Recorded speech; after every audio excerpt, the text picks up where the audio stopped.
2 hours after burying my 8-year-old son, my phone rang an unknown number that should have gone to voicemail. But something in me answered.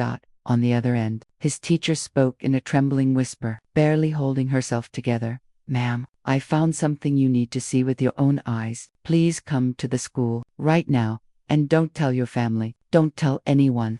In that moment, grief wasn't the only thing clawing at my chest. It was fear. People moved through the rooms in a slow, respectful shuffle, their voices a low murmur of syllables that meant nothing. "He's in a better place. God's plan is mysterious. You must be strong." The words were empty husks, blowing through the hollowed-out cavern of my chest. My son Leo was 8 years old. He was a burst of sunlight in human form, with legs that never tired and a laugh that could dismantle any bad day. A sudden, catastrophic heart failure, the doctors said. A 1 in a million tragedy. A medical anomaly. I'd nodded, numb, because what fight did I have left in me? Retreating to my bedroom, I sat on the edge of the unmade bed, my fingers tracing the cold glass of a framed photograph. In it, Leo beamed, his arms wrapped tightly around a silver trophy from his school's sports day, his grin missing 2 front teeth. Outside the door, I could hear the low rumble of my husband, Elias, playing the part of the stoic, shattered pillar, the grieving father, holding the world together for his broken wife. I saw him through the crack in the door, embracing Mr. Thorne, the distinguished chairman of the Evergreen Foundation that ran Leo's prestigious school. Thorne, a man in his 60s with silver hair and a patrician bearing, clasped Elias's shoulder, a picture of paternal consolation. It should have been a touching scene of solidarity. Instead, a cold, oily wave of nausea rolled through me. That's when my phone, discarded on the rumpled quilt, began to vibrate. The screen glowed with a name that sent a fresh jolt through my system. Ms. Anya, Leo's third-grade teacher. She had been at the funeral, a quiet, pale figure dabbing her eyes by the casket. Why would she call now? With a hand that trembled violently, I answered, "Hello." The voice on the other end was a breathless, fractured whisper, barely audible over the static of my own pounding heart. "Clara, Clara, listen to me. You have to listen." It was Anya, but it wasn't. This voice was steeped in a terror so profound it chilled me to the core. "I found something in Leo's desk. You have to see it with your own eyes." She drew a ragged breath. "Come to the school, the teacher's lounge, right now. Don't tell anyone, not your family. No one. Do you understand? It's dangerous." The line went dead. For a moment, I just sat there, the phone pressed to my ear, listening to the silence. The vast, consuming grief that had held me paralyzed suddenly crystallized into something sharp, something urgent and alive. Dangerous, the word echoed in the hollows of my mind. My son was gone, but this was about how a mother's instinct, dormant and helpless in the face of death, roared to life with a clarity that was almost painful. I stood up, wiping my tear-streaked face with the back of my hand. I walked out of the room, my movements heavy with a performative exhaustion that was only half feigned. I found Elias on the porch, still speaking in low tones with Mr. Thorne. "Elias," I whispered, my voice raw. "My head, it's splitting. I left my migraine pills in the car. I need to get them. Just some air. 15 minutes. He turned, his face a masterpiece of concerned anguish. "Let me go, my love. You shouldn't be alone." "Please," I insisted, layering a fragile plea into my tone. I need a moment to breathe, alone." Mr. Thorne gave a gentle, understanding nod. "Don't linger in the chill, Clara. It's not good for you." I managed a weak nod and slipped away, the keys to my sedan cold in my hand. The drive to Westwood Academy was a journey through a blurred nightmare. A fine, misting rain began, painting the streets in slick, reflective streaks of orange and white from the street. My mind churned. What could Anya have found? Why the secrecy? Why the fear that vibrated through her whisper? And why her insistence that I couldn't tell Elias? He was a devoted father, a careful man. Weren't we drowning in the same ocean of sorrow? Yet, as the miles passed, tiny, ignored details from the past months began to surface, like debris from a sunken ship. Leo's complaints of stomach aches, his unusual lethargy in the afternoons, the way he'd sometimes fall asleep at the dinner table, his head nodding onto his plate. I remembered Elias's firm insistence on managing all of Leo's medications himself. I remembered his uncharacteristic sharpness when I'd once suggested a second opinion, a specialist, instead of relying solely on Dr. Evans, the family physician who was a distant cousin of Mr. Thorne and, according to them, knew Leo's constitution best. The pieces, insignificant on their own, began to click together with a soft, sinister sound. The school gates loomed in the darkness, eerily ajar. The security booth was empty. The grand building, usually a hub of shrieking laughter and bustling energy, was a tomb. I parked far down the shadowed street under the canopy of an ancient willow tree and hurried across the deserted courtyard, the fine rain beating on my black coat. The hallway to the second-floor teacher's lounge was a tunnel of darkness, illuminated only by the faint, greenish glow of emergency exit signs, but at the end, a thin blade of yellow light spilled from under a door. It was slightly open. My heart was a frantic drum against my ribs. The air grew thicker, harder to breathe. With every step, the only sound was the frantic tap of my own heels on the polished floor. I thought of Leo, chattering about how kind Miss Anya was, how she helped him with his reading, how she always had a sticker for a good try. If she was this terrified, it was real. It was lethal. I reached the door, my hand hovering near the cool wood. I leaned in, just enough to see. The scene inside froze the blood in my veins. Ms. Anya was pressed against a bank of gray filing cabinets, her face a mask of sheer, unadulterated terror. Her hands were raised, palms out, in a universal plea for mercy. And standing before her, his back to me, was a man in a dark shirt. I knew the slope of those shoulders, the way he shifted his weight to one hip, the faint, familiar scent of his sandalwood cologne that reached me even here.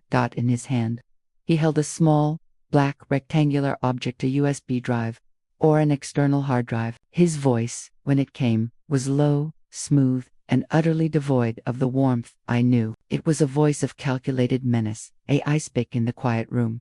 It would be a tragedy, he was saying, the words dripping with false concern, if a grieving teacher, overwhelmed by the loss of a student, were to do something drastic. Accidents happen, especially to those who go poking around where they don't belong.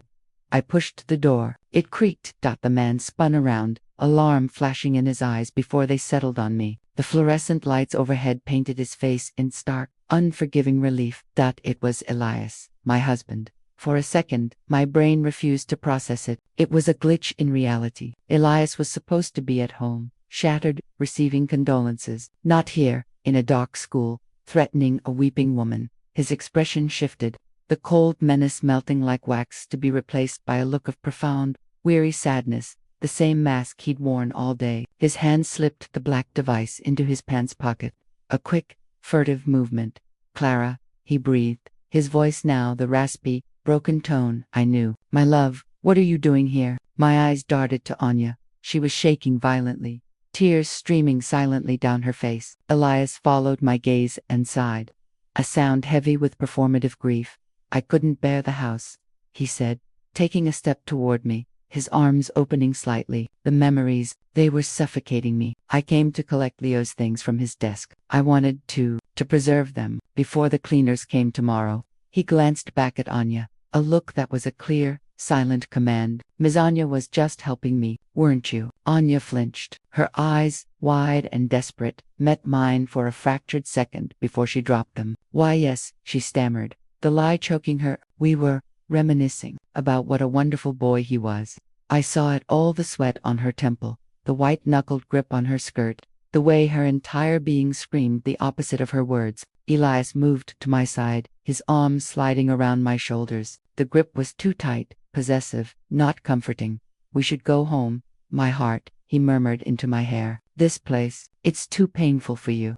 On a small table sat a cardboard box filled with construction paper, drawings, notebooks, and a few pencils. Leo's things. As Elias guided me toward the door, he subtly tucked the black device fully into his pocket. Thinking my eyes were glazed with tears, he stepped out into the hallway first, giving a final, lingering look back at Anya. In that sliver of a moment, she moved. She rushed forward, her movements jerky with fear. "Your scoff, Clara," she whispered, her voice a barely audible thread of sound. Her trembling fingers fussed with the silky job at my neck, adjusting a fold that wasn't there. I felt a small, stiff square of paper slip inside the fabric, tucked securely near my shoulder. Her eyes locked onto mine, and in their depths, I saw a bottomless well of fear and a pleading, urgent warning. Her lips formed a single, silent word: "Run." My blood turned to ice. I forced a numb nod, a whisper of thank you. Elias turned, his brow slightly furrowed. What was that? She was just telling me to be strong, I said, the lie coming to my lips with an ease that horrified me.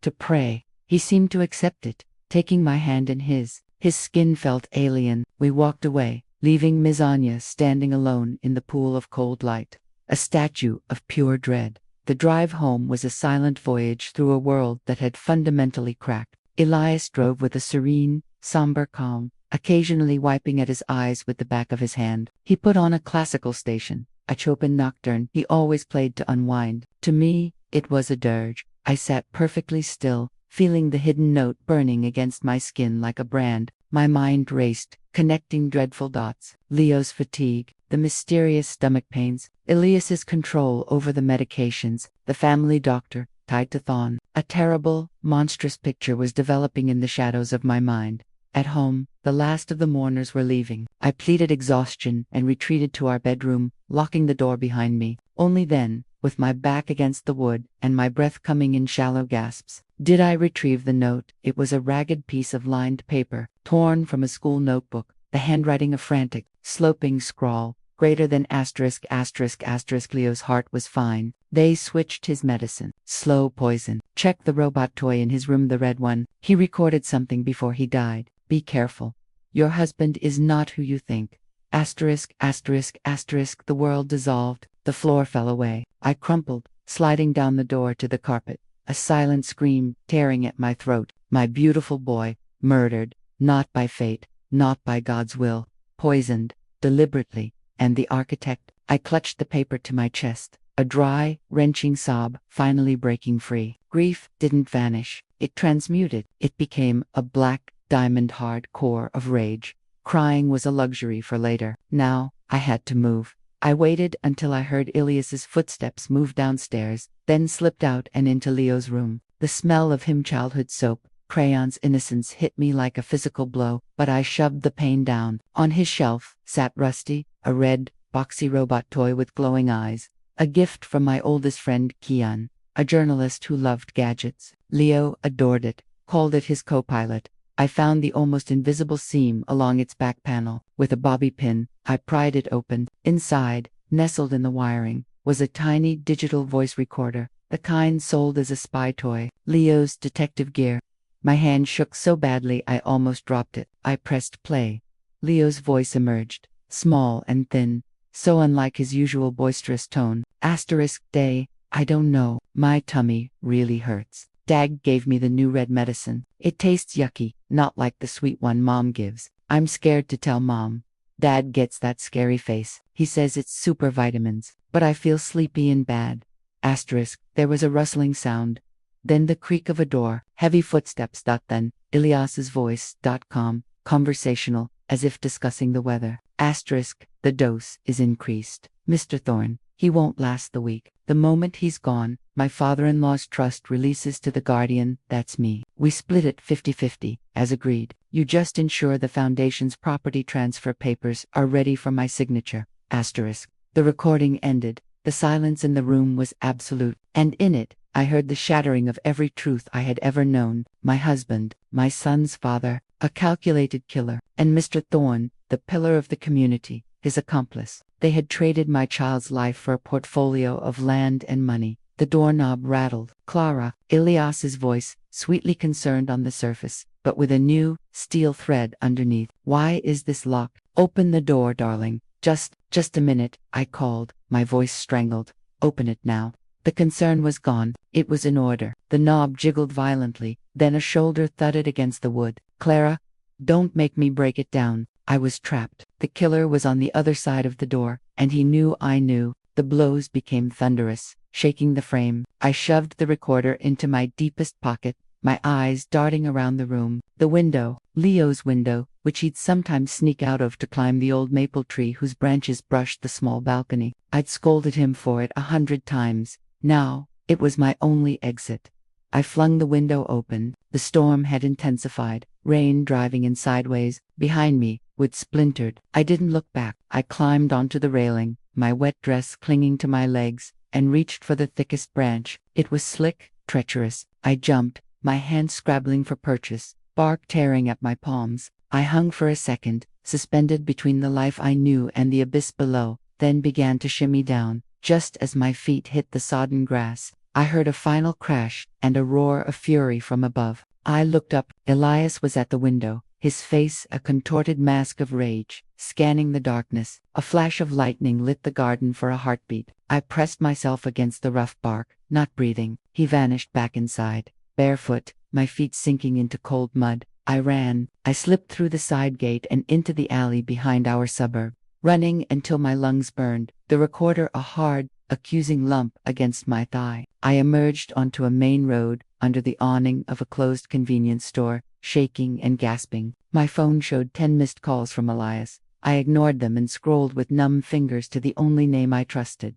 Kian answered on the third ring, his voice thick with sleep. "Clara, what's wrong?" I could barely form words. "Kian, help me. Elias, he killed Leo. I'm at the gas station on Route 9. Please, come now. Don't ask. Just come."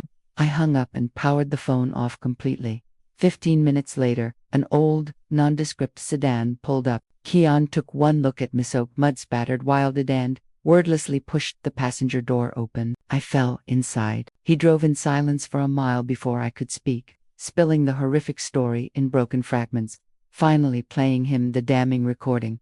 He listened, his knuckles white on the steering wheel. When it finished, he pulled over, staring straight ahead. "We can't go to the police yet," he said, his voice low and hard. "Not with Thorn involved. He has judges in his pocket. That recording could disappear before breakfast. We need more. We need the poison." He took me to a safe place, a dusty, forgotten apartment above a closed bookstore that had belonged to his late uncle. There, amid the smell of old paper and dust, we planned. The submissive, grieving Clara was gone. In her place was a woman forged in fire and vengeance. We knew Elias worked in Thorn's corporate headquarters. Every Friday, a deep clean. Kian with his tech-savvy forged me credentials as Sadia, a temp cleaner. The next morning, I looked in the mirror and saw a stranger, a woman in a drab blue uniform and a dark hijab, her face subtly altered with makeup to look older. Weary, invisible, I entered the gleaming tower with the cleaning crew, my heart a trapped bird. I found Elias's corner office. Behind a bland landscape painting was a digital safe. My fingers hovered over the keypad, the code. It would be Leo's birthday. The cruelty of it made me sick. I typed 2109, a green light, a soft click. Inside, no bottle, but stacks of cash, passports, deeds for foundation properties signed over to shell companies, corruption, but not murder. I photographed everything with a tiny camera. Then, voices, laughter. I ducked behind a large leather sofa just as Elias entered with Sloane, his sleek, ambitious assistant. They didn't see me. They poured drinks. Sloane perched on his desk, tracing his arm. "You were magnificent at the funeral," she purred. "The grieving father." Even Thorn was impressed. Elias smirked, a cruel, ugly expression I'd never seen. Getting rid of that sickly brat was the best business decision I ever made. Once the money clears, we're off to Bali, first class, all the way. They spoke of me with contempt, called me a weak, emotional liability who would soon have a tragic accident in my grief. And then, the final blow. I had the last of the poison incinerated with the medical waste this morning. Elias said casually, "No evidence left." The physical proof was gone, but I had their voices. I had the cold, arrogant confession caught on my hidden mic. When they left for lunch, I placed a small, chipped green army, Manlio's favorite square, in the center of Elias's immaculate desk, a ghost's calling card. Back at the apartment, Kian listened to the audio, his face grim. "It's good, but it's illegal surveillance. We need them to hang themselves in public." We remembered Elias's one irrational fear, the supernatural, a childhood terror of ghosts, of karmic retribution. We would weaponize his own guilt. Kian hacked our home's smart system, the very one Elias installed for security. That night, we watched on a laptop feed as he paced. We made lights flicker. We dropped the temperature until he saw his own breath. Through the ceiling speakers, we played a loop of Leo's soft, innocent laughter, barely audible under the hum of the air conditioner. We saw him startle, spin around, his confidence fraying at the edges. For 3 nights, we haunted him. We played the recording of Leo's pained whimpers in the shower, the echo turning it into a ghostly lament. He began to unravel, shouting at empty rooms, snapping at Sloane over the phone, his paranoia a living thing. The culmination was the Evergreen Foundation's annual charity gala, where Thorn was to present Elias with a Courage in Adversity award for his strength after losing Leo. The hypocrisy was vomit OUS. From a rented van in the hotel lot. We watched the live feed Keon had hacked into. Elias looked hollowed out, jumpy. When he took the stage to accept his award, his speech was a masterclass in false sentiment. Then Keon executed our plan. The giant screen behind Elias filled with static, then bold, bloody text, "I know what you did." The room fell silent. Then, through the hotel's sound system, boomed the audio from his office, his voice, clear as day, calling Leo a sickly brat and boasting about the incinerated poison. Pandemonium, gasps, shouts. Phones raised to record. Sloane fainted. Thorn stood, purple with rage. Elias, on stage, stammered denials that were drowned out by the uproar. He saw Thorn signaling to security, ready to sacrifice him. Desperate, he pointed a shaking finger at the old man and screamed. It was him. He planned the poison, the money. "If I go down, you go with me." The scandal erupted like a supernova live-streamed across the city. But it wasn't enough. We needed a confession without lawyers being able to claim coercion or digital trickery. We needed them to betray each other, on record, to someone who mattered. Using untraceable phones, we sent 2 messages. One, posing as Elias, threatened Thorn with full exposure unless he arranged an escape. Another, posing as Thorn's man, promised Elias a boat and safety if he brought all evidence to destroy the meeting place, an abandoned riverside warehouse owned by the Foundation. At 2 a.m., in lashing rain, Keon and I hid in the metal rafters above. Police, tipped anonymously by Keon's one trustworthy contact, waited outside. Thorn arrived first, with 2 guards, then Elias, desperate and wild-eyed. "Where's the boat?" Elias demanded. "Boat?" Thorn laughed coldly. "After your little performance, you're a loose end. Give me the documents." The confusion, then the venom, poured out. Their partnership dissolved into a vicious, incriminating blame game, each spewing details only the guilty would know. The type of poison, the doctored medical reports, the split of the inheritance, the cover-up of Mizanya's suicide. Every damning word was captured and streamed to the police server.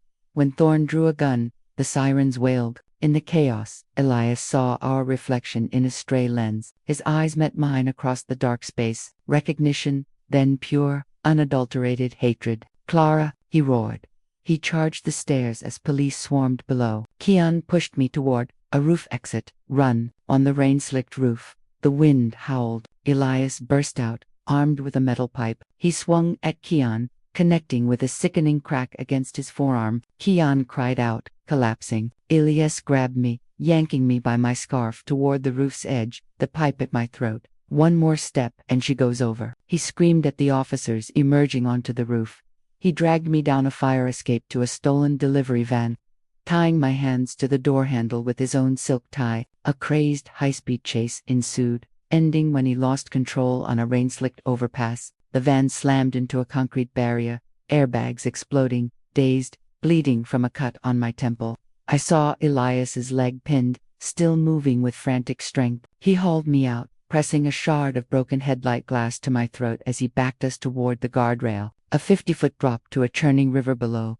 Police surrounded us. A negotiator's voice, a calm drone against the storm. Elias ranted, demanding impossible things. I felt the sharp bite of the glass, the warm trickle of blood, but my fear had burned away, leaving a cold, clear certainty. I saw his wounded leg, twisted and bleeding. I waited for his weight to shift. Then, I moved. I jerked my head back, smashing into his nose. Simultaneously, I bit down on the arm, holding the glass with every ounce of my fury. He screamed, his grip loosening. I drove my heel into his shattered knee. The sound was horrific. His scream curdled into a shriek of pure agony as he collapsed. I stumbled free. Police swarmed, pulling me to safety as others subdued Elias, who writhed on the wet asphalt, finally, utterly defeated. In the ambulance, wrapped in a blanket, Keon by my side with his arm in a temporary cast. The delayed shock set in. I shook uncontrollably. It was over. And yet, it wasn't. The legal proceedings were a media circus. The evidence was overwhelming. Elias, in a prison hospital, developed a severe infection in his wrecked leg. The man who had slowly poisoned his son's body lost his own leg to gangrene, a permanent, physical monument to his crime. He would never walk freely again. Mr. Thorne, during a tense deposition, suffered a massive stroke. The eloquent manipulator was left partially paralyzed, unable to speak clearly, trapped in a broken body, his empire in ruins. Sloan, trying to flee, was arrested and turned state's evidence, but still received a long sentence. At the final sentencing, I sat in the front row, Keon's hand solid in mine. The judge pronounced the words, "Guilty on all counts." For Elias, the ultimate penalty. For Thorne, life without parole in a medical ward. As the gavel fell, I felt no triumph, only a vast, quiet emptiness. A chapter closing on a book written in blood. The inheritance money, all of it tainted, was recovered. I could not keep it. With Keon's relentless help, we founded *** Leo's Lighthouse, a sanctuary for children. *** We bought an old, sturdy building on the edge of the city and filled it with light, colors, books, and safety. It became a home for the lost, the abused, the ones no one believed. In the main hall, we placed Leo's photo, his smile forever bright. Next to it, a photo of Ms. Anya, her name now gracing the new library wing we funded at her school. Months later, on a soft evening, I visited the cemetery. Leo's grave, under a young oak tree, was neat and green. I knelt, my fingers tracing the letters of his name. "It's done, my brave boy," I whispered. "They can't hurt anyone ever again. Your light, it's helping other children now. You can rest." A gentle breeze stirred the leaves. I looked up and down the path, silhouetted by the setting sun. I saw a small figure. He wore the pajamas with the rocket ships, the ones he'd worn that last night. His hair was a messy halo. He wasn't pale or tired. He glowed with health and joy. He smiled, a smile that held all the sunshine in the world, and gave a little wave. My breath caught, not in fear, but in a flood of peace so profound it stole my voice. I raised my own hand, a tear tracing a clean path down my cheek. "See you soon, my love," I breathed. As the golden light deepened, the figure faded, but the warmth he left behind remained, a permanent ember in my soul. He was at peace. And finally, so was I. I stood up. Keon waited a respectful distance away, his presence a quiet, steady constant. I walked toward him, toward the future not defined by what I had lost, but by what I had become. A protector, a voice, a lighthouse keeper. The storm had passed. The dawn, though different, was mine. Did this story touch you? Where in the world are you listening from? Let's connect in the comments below. If these tales of resilience and justice mean something to you, your support helps keep this channel alight, bringing more voices from the darkness into the light. Thank you, from the bottom of my heart, for listening. Your thoughts and stories matter. For more journeys like this one, explore the other true stories waiting for you on my channel. Don't forget to subscribe. Until the next life story, I send you all my love and respect.